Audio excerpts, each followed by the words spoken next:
Okay, thank you, Karin. Thank you, Eva. Thank you, everybody. Now there's the partial part of the conference managed by the colleagues from the Latin American chapters. First, the presenter is Maria Goretti. His topic is Hospital at Home for Eating Disorder. She's graduating medicine from Complutense Universidad de Madrid and PhD with extraordinary award of Alcalá University, Madrid again. Specialist in general psychiatry and child and adolescent psychiatrist, certified integrative psychotherapist and family therapist, member of the Scientific Commission of the Spanish Association of Children and Adolescent Psychiatry, and member of the projects team of the International Association for Child and Adolescent Psychiatry and Allied Professions. Dedicated to clinical research from 2012 to 2014, and from 14 to April 23, practically today, consultant as CMHS psychiatrist, the Niño Jesus University Children's Hospital, actively collaborating on the eating disorder unit development. Currently working in the adolescent outreach team and community eating disorder services at South West London. She's living in London now. And before to pass to you the speech, the word, I want to invite you to the next European Conference of Psychopathology for Children, Psychopathology in Paris at the end of September. Maria Goretti, it's your time. Thank you, Umberto. So it's really lovely to be here. It's very interesting, all the conference we are hearing from a scientific and a cultural point of view. So really appreciate the invitation. I'm so grateful to the chapter, and especially to Dr. Montserrat Grael and Dr. Marfalla for not only for inviting me to this conference, but also for letting me be a part of this wonderful team and implementing the Hospital at Home program for these last 2 years. So I will start with my presentation. We'll try to share it just a second.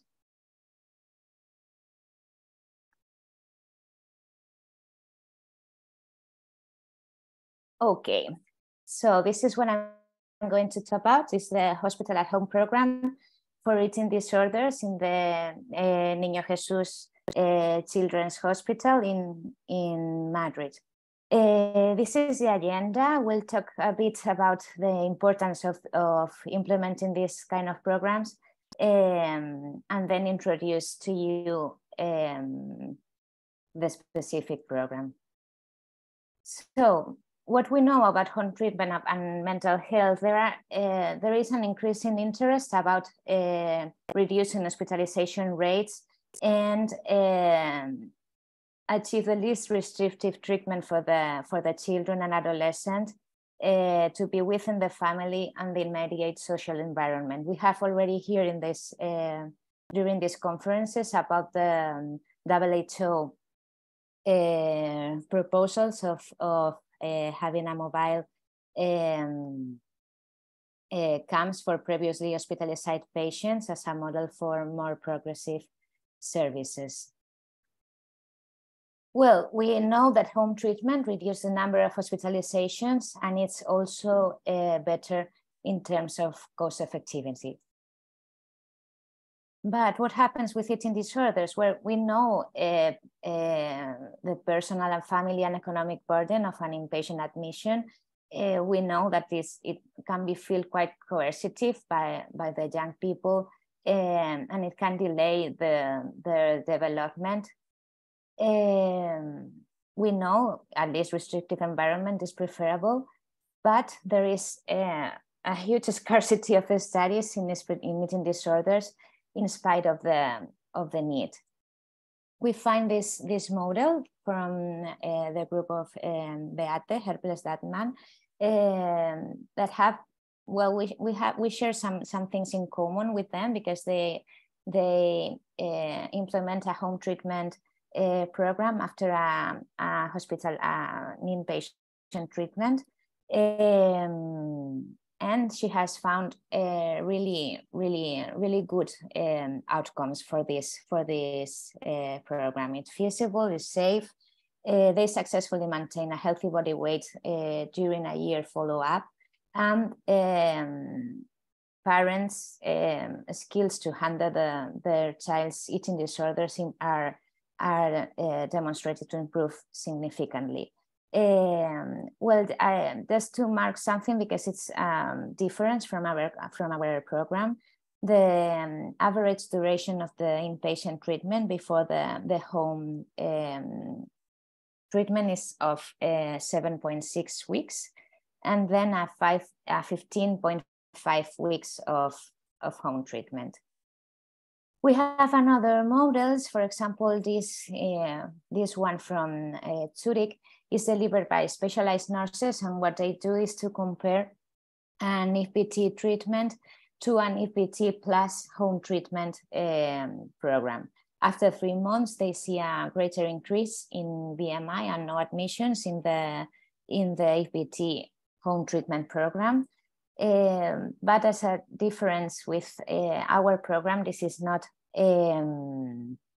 hospital level. They are young people that don't need in that moment an admission. So, how is our program developed? You can find this the results from the first year of functioning in this article we have just published about the feasibility and acceptability of the program, and is what I'm going to talk about. So mainly, it's an intensive care program. It's hospital level, but it's provided at home. This is a very important point of the program. We need families' active participation. We need the patient's engagement, and it's an alternative to inpatient treatment, and it may facilitate transition to normal environment after the admission, the home admission. So how this started? This program is coordinated by the eating disorder unit from the Psychiatry and Psychology Department of the Niño Jesus Children's Hospital, but with the collaboration and the liaison with the pediatric hospital at home department of our hospital. So the providers who is the hospital at home team. So there's a nursing team. They do the training to the families. They train how to use the telemedicine resources. They do meal supervisions at home, and very importantly, they have a 24/7 phone available for patients and families in case of crisis situations. In the team, we are one psychiatrist and one clinical psychologist that we tailor the individualized treatment plan. We do the home visits from Monday to Friday, the therapeutic interventions, medication reviews, and the care plan approach coordinated with the school and community providers to facilitate the transition to the community after the treatment. I have to say, when I say there are group, family, and adolescent interventions, we go to the homes from Monday to Friday, but there is one day in the week that they come to the hospital to do a group therapy. Usually is separate the parents and the adolescents. Sometimes we do multifamily groups. And this was something we decided after we realized that maybe they were feeling quite lonely at home following this treatment that is a very challenging one. So we do have also the liaison with the pediatrics team, that they do the initial physical assessment and also the follow-up during all the admission. And the most important, the family involvement, they are considered as part of the team. So the protocol is based on family psychoeducation, weight restoration, behavioral modification, and a very individualized treatment plan. First of all, the eating disorder unit would identify the patients, could be in the outpatient clinic, emergency room, or adolescents, children or adolescents who are already admitted to the ward, but who they find it could be a possibility to begin with the home treatment program at home. Then, after the identification by the eating disorder unit, the hospital at home team would assess the adolescent and the family to look for the inclusion and exclusion criteria, the capacity and engagement of the family and the young person, and also the first medical assessment. Which are our inclusion and exclusion criteria? I would like to highlight that we not only take restrictive anorexia patients that I have seen in other programs, but it's only necessary that they have a diagnosis of eating disorders according to DSM-5, always in accordance with hospital care criteria. We need the patient commitment. This doesn't mean that the patient have to have a full insight on the eating disorder, but at least that they want to stay at home and they have a minimum engagement at first with the instructions. We need a 24/7 availability from at least one caregiver, and some geographical criteria because we go by car, so we need a commute of less than 30 minutes from home to the hospital, and the legal acceptance from the guardians. So as exclusion criteria, we have to think the main thing is that the patient is safe. I mean, safe in terms of suicide risk, safe in terms of aggression, safe in terms of medical instability, and safe in terms of extreme compensatory or purging behaviors or refusal to eat. Sorry. So how we do the follow-up assessments, we do measure the temperature, heart rate, blood pressure and diuresis every day with the family involvement. We do laboratory analysis when needed. The nutritional assessment from the beginning, that we set the target weight, as well as the psychopathological and physical assessment in every visit. We have these telemedicine resources, so parents can wait the adolescent at home, but they don't see the weight. We have an online thing that we see the weight in the hospital online, but they don't see the weight in the balance. So that's very helpful. The protocol after the initial assessment is divided into 4 phases. We would say that it starts in a first phase of a very relative rest. Then we go into a bit more home activities. They engage with homeschool learning. And then after these 2 initial phases, we start maybe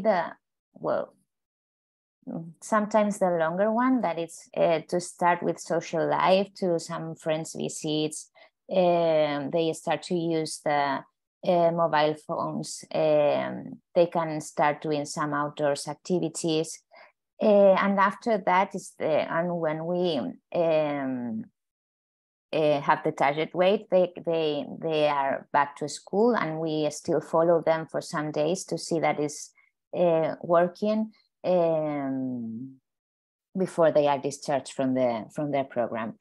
In all this process, what we look for is for the progressive normalization of daily routines and an insight in enhancement. So about the therapeutic interventions, well, I have to say, and after listening the magistral conference from De La Grave. So it's a very kind of eclectic plan, because we use from nutritional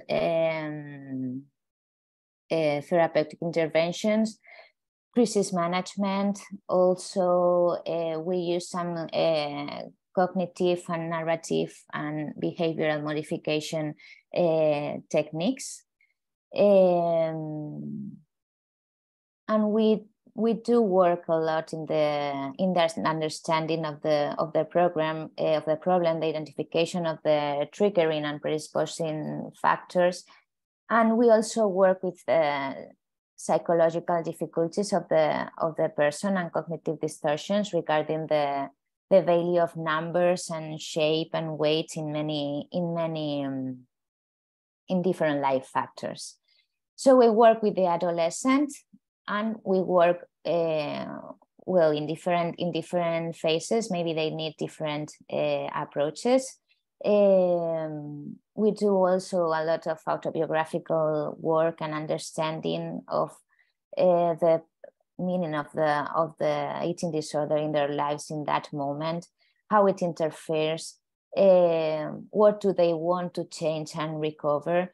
We really want the adolescent to engage in their own treatment and to have their own individual goals. Also, we work in the last phases, the first of discharge, and reinforce the achievements made in the progress.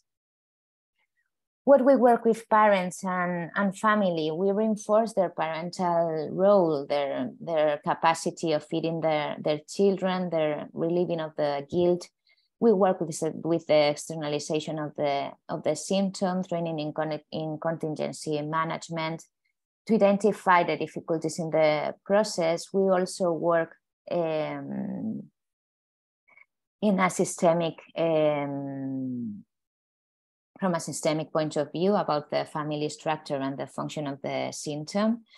And then we also examine the parenting style and prepare the family for the discharge and relapse prevention. About what we do in the groups when we meet in the hospital with the parents and the children, that's really helpful for them. It's valued a lot from not only from the adolescents but also from the families. We do a lot of psychoeducation. We reinforce them their active role.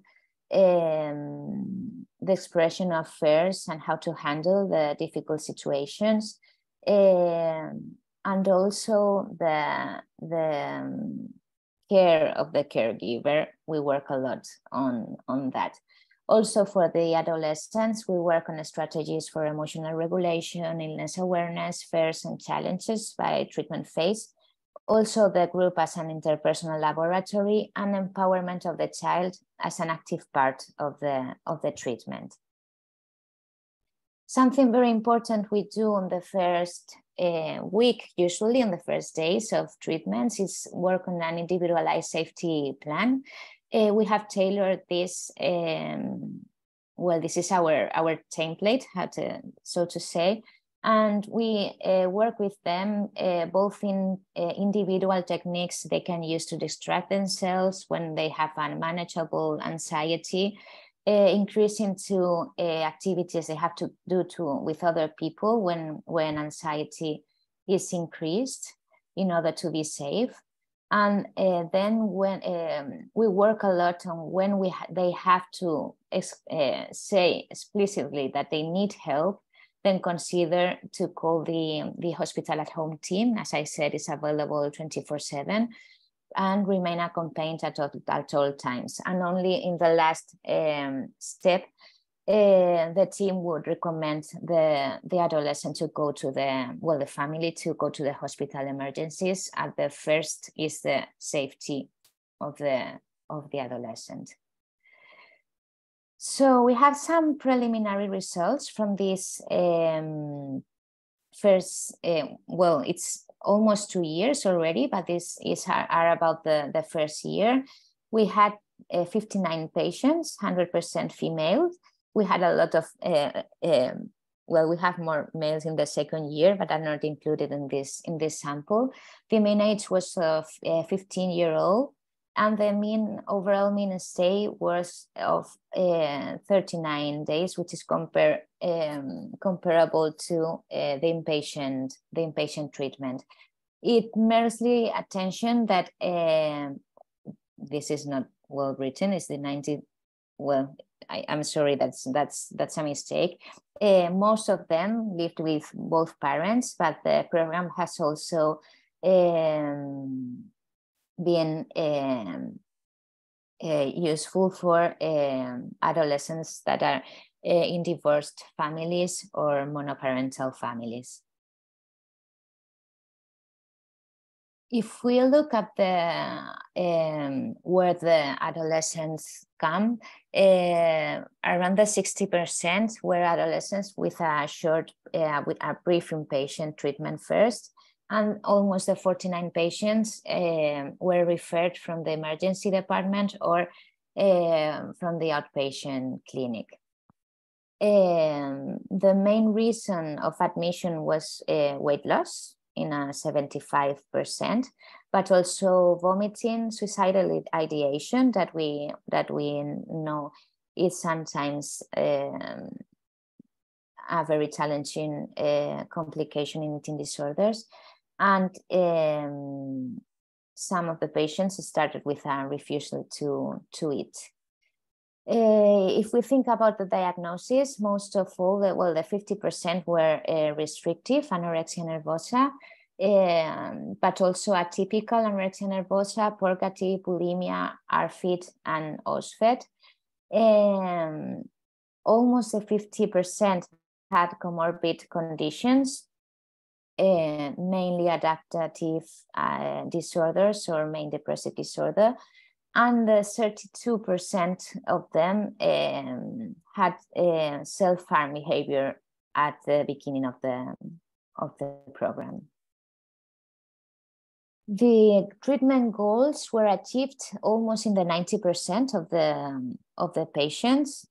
These treatment goals were mainly weight restoration or weight stabilization, also control of parking behavior and suppression in the suicidal behavior that was significantly reduced in the sample. If we look at the weight recovery, we can see in those patients who were admitted with a very low weight, we can see a change from a 15 BMI to a 70.7. And in those who needed weight maintenance, it was also, the results were also achieved. The average weight gain, it was more than 1 kilo per week, and there was a significant recovery as discharge. The mean stay we can see it was much higher in the group who needed weight recovery than the other eating disorders groups. About acceptability, well, we gave for the families satisfaction questionnaire on discharge. This is all that this questionnaire covers. And well, the results, as you see, it's over 5, so it's very good results. And we also asked some questions about safety, and it was also a 5 over 5 if they had been feeling safe during the admission. Which benefits the families identified? Well, a better understanding of the disease, a newly acquired ability to manage the disease in a natural environment and gain confidence, the participation of all family members. We also include the siblings in some groups and in the home visits. We work a lot with the siblings group. a lack of patient separation from the family environment, greater adaptation to everyday life, better patient understanding of the sacrifice made by patients, comfort and reassurance derived by playing an active role in recovery, and a reduced fear and anguish in the face of illness. There are also some disadvantages, and most of those were difficulties with the family logistics. It's really a really challenging treatment. We ask families to do a lot of things. Then what we can say about safety, 8.5 of the patients required referral at some points to the emergency department, 3.6 needed a hospital admission. Usually they come after that after the brief admission to the home treatment again.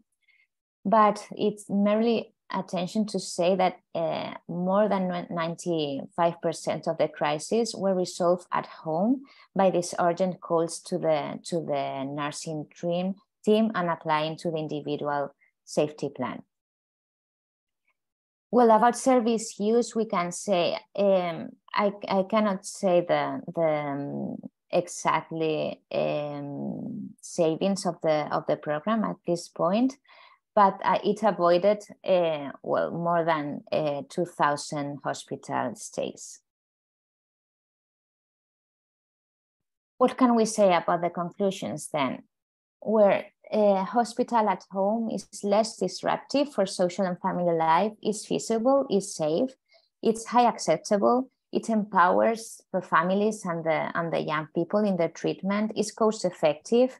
You can give this quality medical and psychological care at home, is highly individualized. It's very important, the coordination of all the team. It's really a teamwork. I haven't mentioned, but also for the team, it's very satisfying to be at home with the patient, to have a different engagement with them. And it's easier to do the continuity in the community care. As limitations and future challenge, well, in these results I've given, there are limited measures to determine the clinical outcomes, the program effectiveness data, and findings would need to be confirmed with a randomized clinical trial and other data which can facilitate the replicability of the program. The model should be also validated by comparison with similar programs.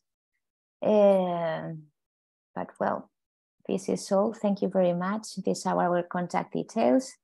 And I really have to say it's a very nice program. And yeah, I would say everybody should try to work in the home of the families. Thank you very much. Thank you to you, Goretti.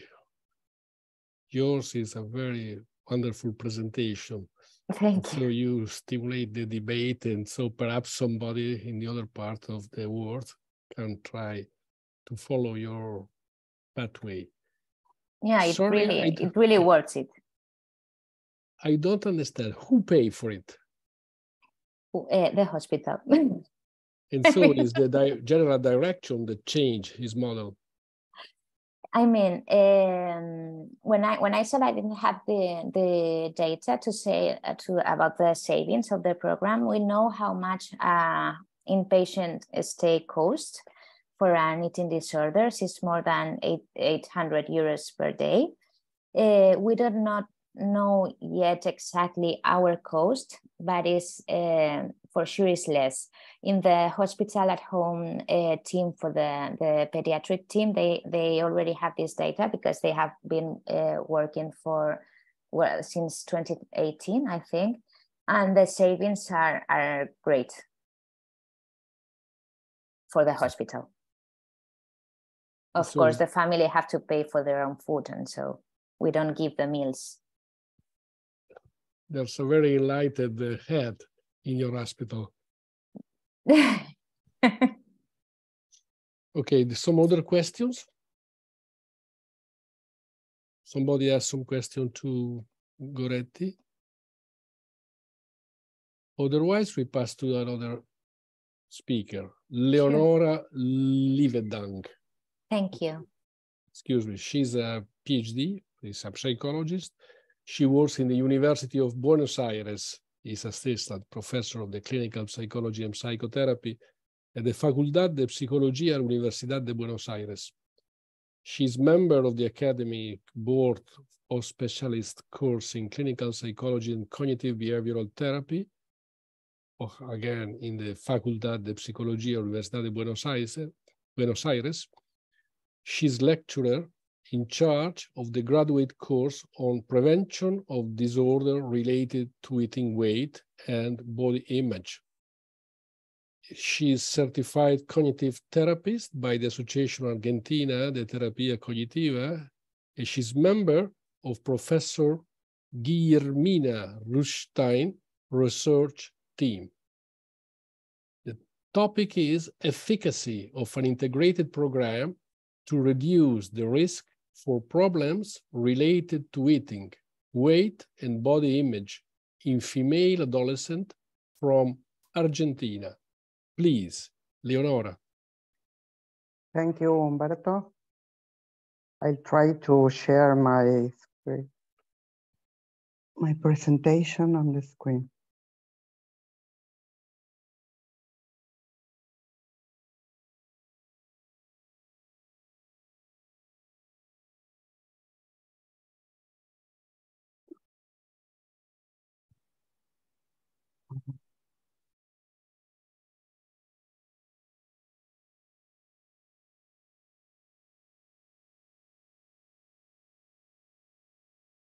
Can you see it? Exactly, yeah. Okay. Good morning or good afternoon, wherever you are. Thank you all for staying connected online so many hours. I want to congratulate all the people who had the wonderful idea to organize this pre-Congress event and worked so much to make it happen.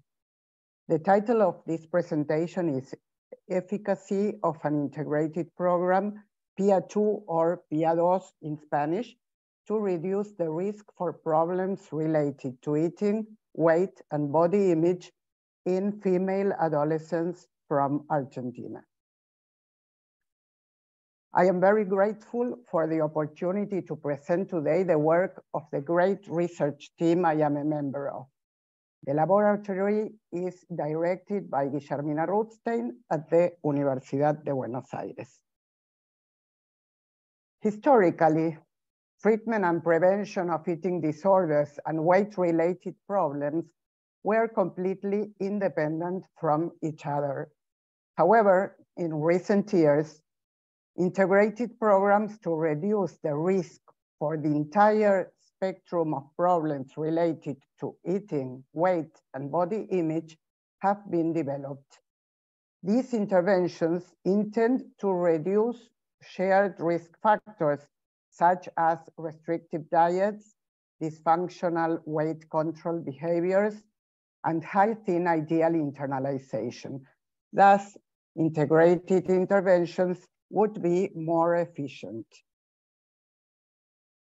Furthermore, traditional obesity prevention programs focused on weight control could encourage unhealthy weight control behaviors and also weight stigma.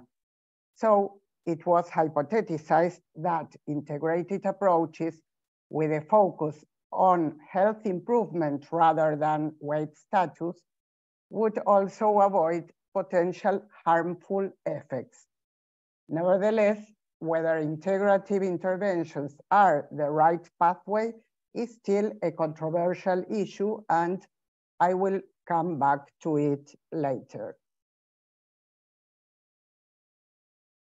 Regarding efficacy of integrated interventions, studies have shown mixed results. That is to say that some goals are achieved while others are not. This is true for interventions designed and also implemented by different solid research teams in several countries. For example, MAVIC program developed by Lopez Jimera, Sanchez Carracedo, and their colleagues in Spain, or Life Smart, developed by Wilkes and Wade in Australia. In Latin America, also mixed results have been found. In Mexico, Castillo, working collaboratively with Solano and Sepúlveda from Spain, obtained promising results, but authors acknowledge that the effect size was too small.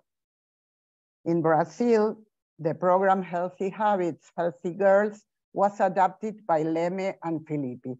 The program showed some beneficial results, but participants also increased dysfunctional weight control behaviors, thus increasing the risk for eating disorders. A systematic review and meta-analysis published in 2017 by Lea and colleagues concluded that efficacy was still limited and that more studies were needed. In Argentina, based on our previous PIA program that was designed to reduce risk factors exclusively for eating disorders, then we decided to design, deliver, and evaluate an integrated program which we called PIA2.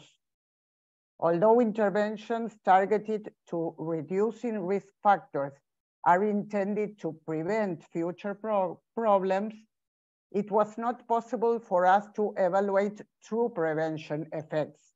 That's why I do not call it a prevention intervention. In July 2022, we submitted a first version of this paper to the International Journal of Eating Disorders. It was finally accepted to be published in January 2023, after working on all the interesting comments and corrections made by reviewers and editors. It was a lot of work, but it was definitely worth it.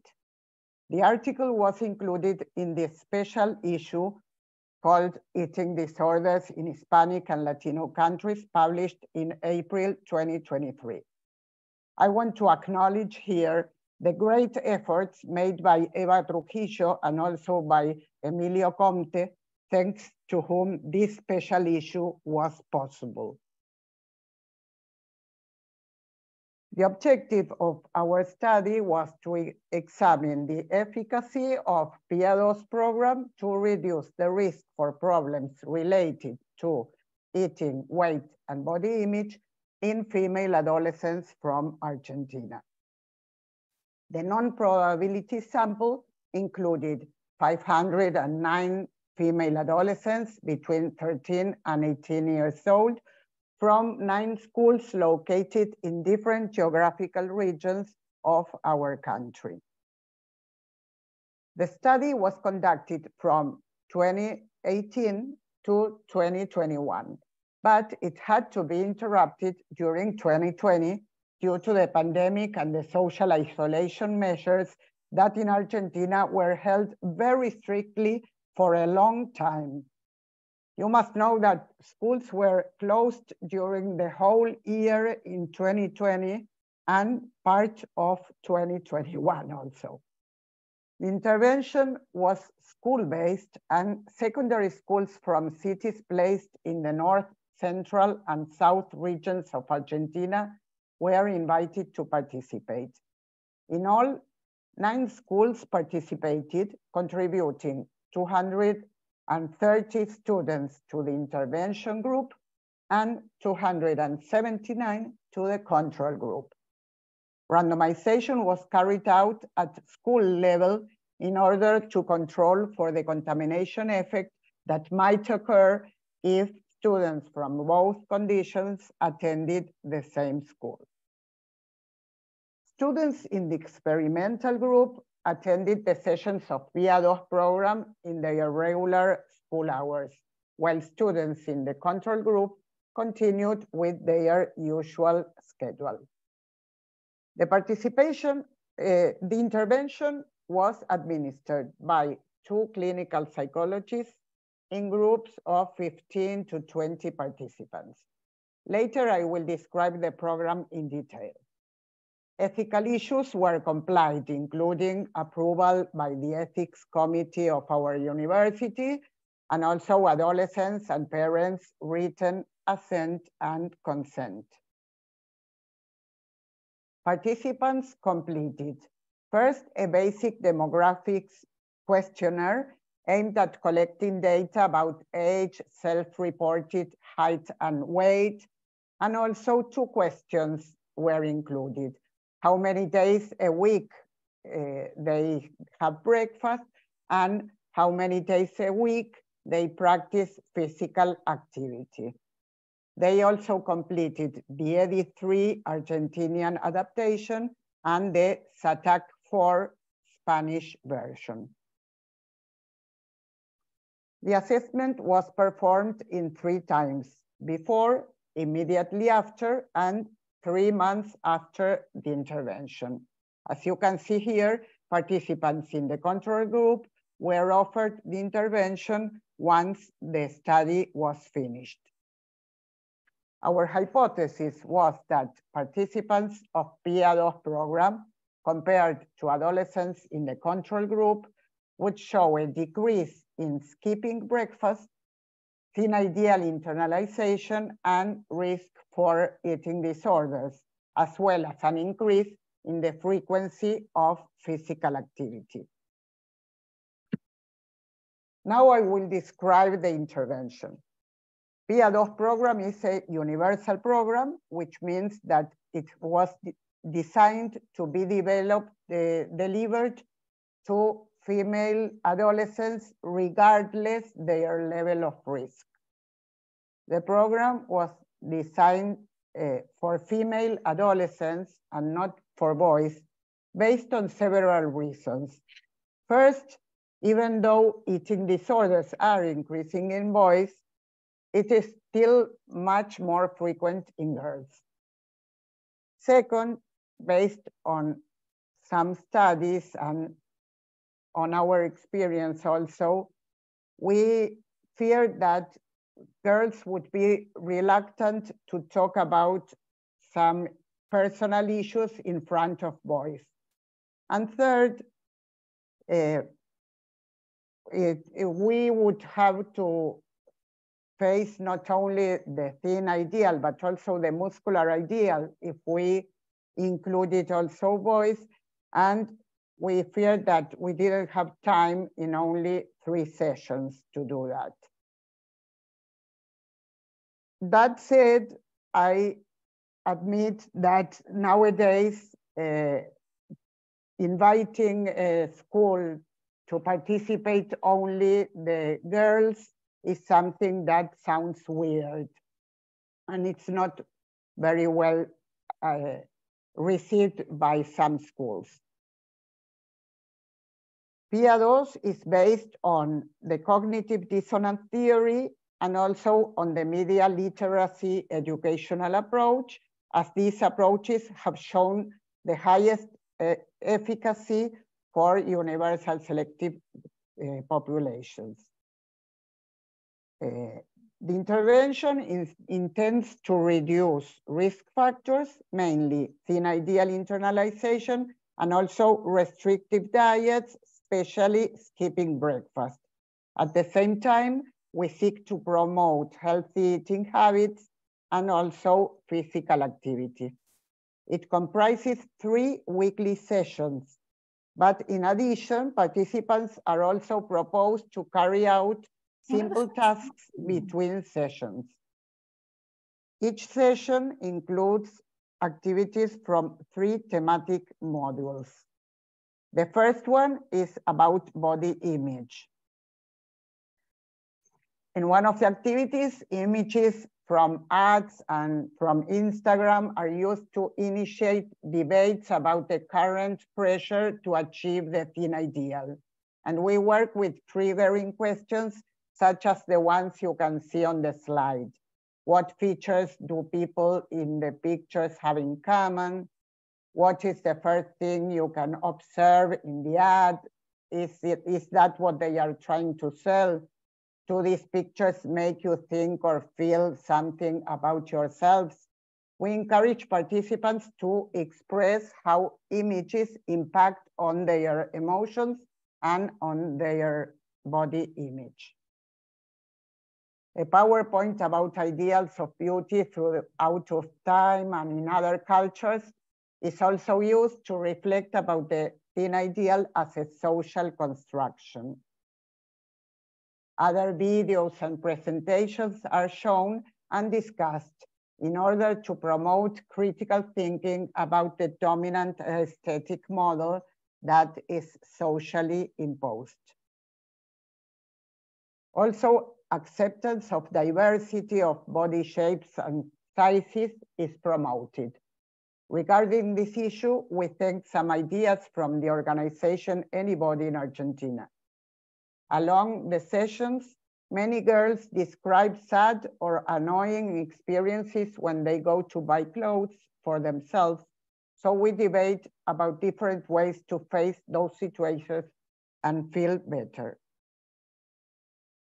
Other activities consist of different types of role-playing in which participants have to argue against the thin ideal with the purpose of generating cognitive dissonance.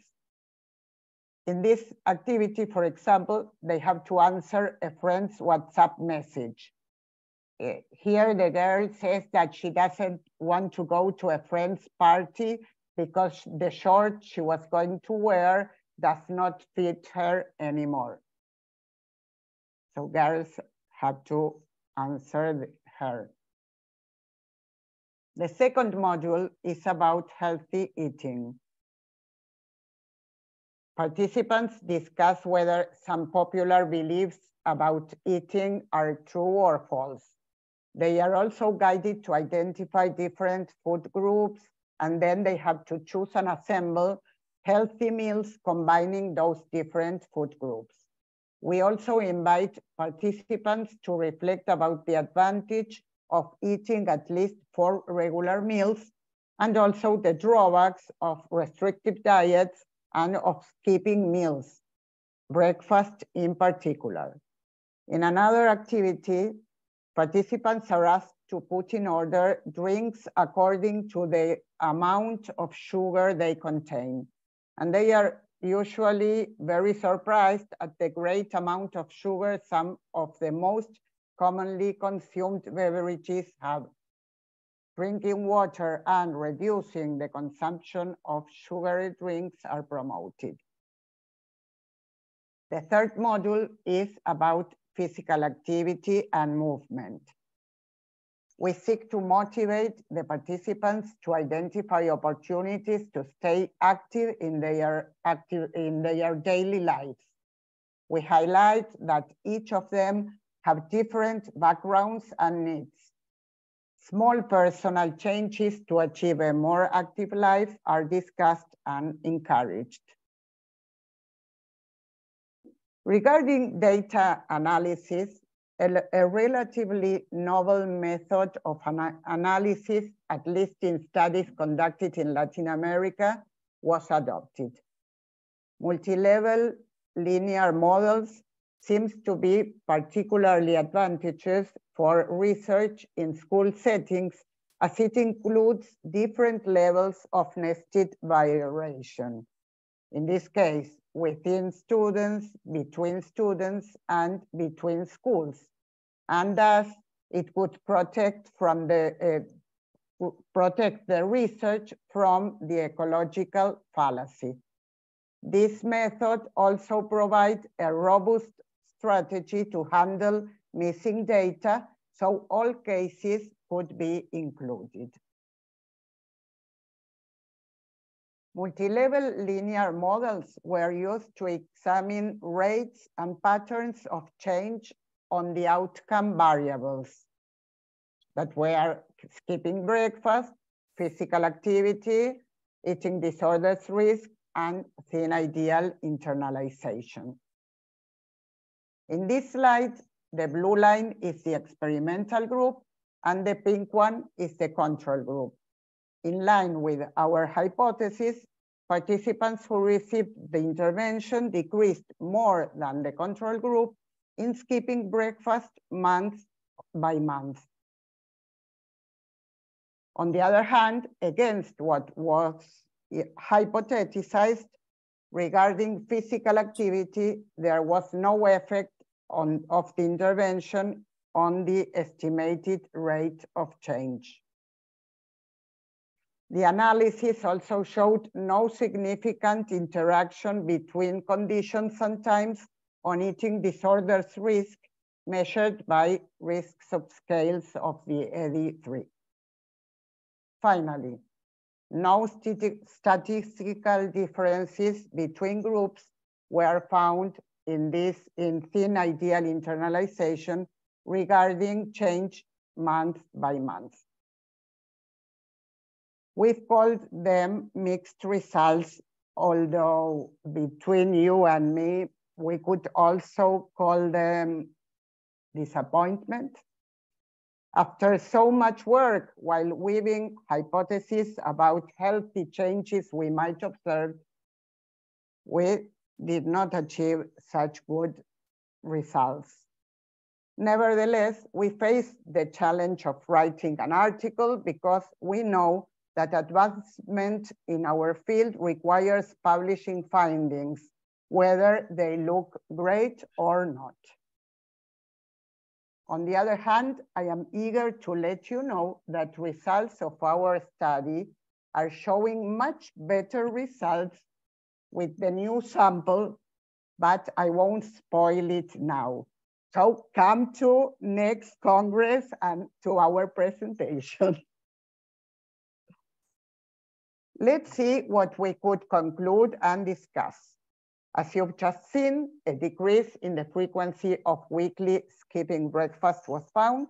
However, no statistically significant effect on the frequency of physical activity, eating disorder risk, or thin ideal internalization was found. We turned to compare these results to those obtained when we developed the first PIA program, targeted exclusively to reduce risk factors of eating disorders. A significant post-intervention reduction of thin ideal internalization, bulimic attitudes, drive for thinness, and body image concerns was found in that opportunity, and effects were maintained at follow-up for the last two variables. Similarly, LifeSmart, designed by Wilkes and Wade in Australia as an integrated intervention, showed worse results when compared to MEEDA Smart, developed by the same team to reduce MEEDA and thin ideal internalization. But MEEDA Smart also showed to decrease screen time and restrictive diets and to increase physical activity. Therefore, we wonder whether integrated interventions are the right pathway to advance. In the first place, although it has been claimed that they could offer a more efficient option, at least up to now, results of integrated programs have not shown better results. Furthermore, many scholars in the field have pointed out that interventions aimed at weight-related problems can contribute to maintaining weight stigma. Although it should be highlighted that the PIA-2 program focuses on health improvement rather than weight control, we must recognize that even unintentionally, maybe carrying out in integrated prevention programs may perpetuate stigmatization. This is a controversial issue, which definitely deserves more debates or further debates. Well, several limitations of this study should be mentioned. First, the study had to be interrupted due to the COVID pandemic, and the results resisting confinement, and it sure had some influence, but we cannot tell you yet what the influence on our study was, but it definitely had it in all the world. In addition, although schools were randomly allocated to experimental groups, the assignment of participants was not random, but determined by the school they attended. Third, it was not a probability, it was a non-probability sample, so results might not be generalized. Furthermore, this is a universal intervention, so a potential floor effect must be considered. Fifth, assessment instruments were originally designed for clinical populations, not for general populations. And finally, the follow-up length of 3 months is very short by current standards in our field. As a strong point, we would like to highlight that this study has been carried out in Argentina, in Latin America, where research and funds are scarce. An additional strength has been the inclusion of schools from different geographic regions of our country, and not only from the capital city, Buenos Aires. We suggest a couple of potential modifications in order to improve results of the program. For example, the program could be focused on fewer topics, and sessions could be shorter. Also, including tasks of activism may be beneficial. For example, we saw that MAVIC program showed significant results only after a booster session aimed at working on companies' responses to the letters of complaint written by participants in the final session. So advocacy is always beneficial. A final thought from our team: we strongly believe in the importance of working collaboratively in order to promote the growth of the field of prevention and health promotion. I would say that in some presentations today, we saw that in many places, the access to specialized treatments is very limited. So we think that prevention and promotion of health shows to be a very good option for us in the field. Economic obstacles and limitations for the dissemination of research output are common to developing countries, so generating networks is imperative if we are to overcome these difficulties. Well, thank you very much for your attention. Thank you to you, Leonora. Prevention is better than care, surely. It costs fury, but normally it doesn't work, not only in the eating disorder field. And so it's very difficult to reach very strong results. But we are waiting for next Congress to listen to you. Of course, of course. Our time is finished, but if there are somebody that want to ask something, perhaps it's possible. Otherwise, I ask to Eva and Karin. I'm very happy because the world is rich. It's rich of initiatives, idea is very creative. Even if we have many tasks to face, we have force, we have strength, we are together. Thank you. I will also ask Montserrat to open her video and mic. She's the president of the HLA chapter. Sorry. Well, sorry. If you get to this point, thank you very much.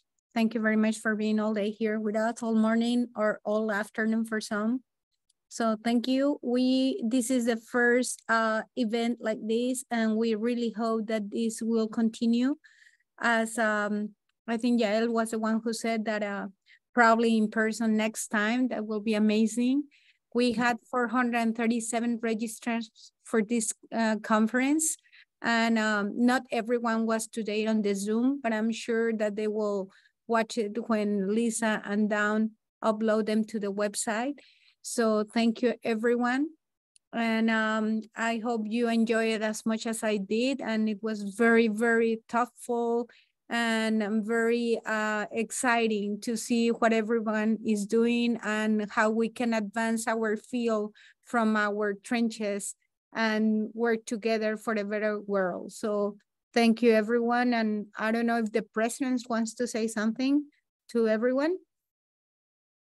Thank you all. It was a wonderful, wonderful day. And I enjoyed every presentation and every question. Thank you again, Eva, Umberto, and Dawn and Liz for facilitating this. And yes, let's all come together. I think this is only, I mean, it's the only way to make a difference is to join forces and to have a united voice. So thank you and see you very soon, inshallah. Inshallah. See you again. Thank you all. See you, those who are traveling to Washington. I hope to see you there. Yes. We're gonna have chapters meetings in DC at the Omni Hotel. So check the program book so you can we can gather together. And if not, at least I invite you a coffee so we can chat over there. Okay. So take care, everyone. Safe travels to those that are traveling. And I hope we see each other very, very soon. Thank you. Bye-bye. Bye. Bye. Bye.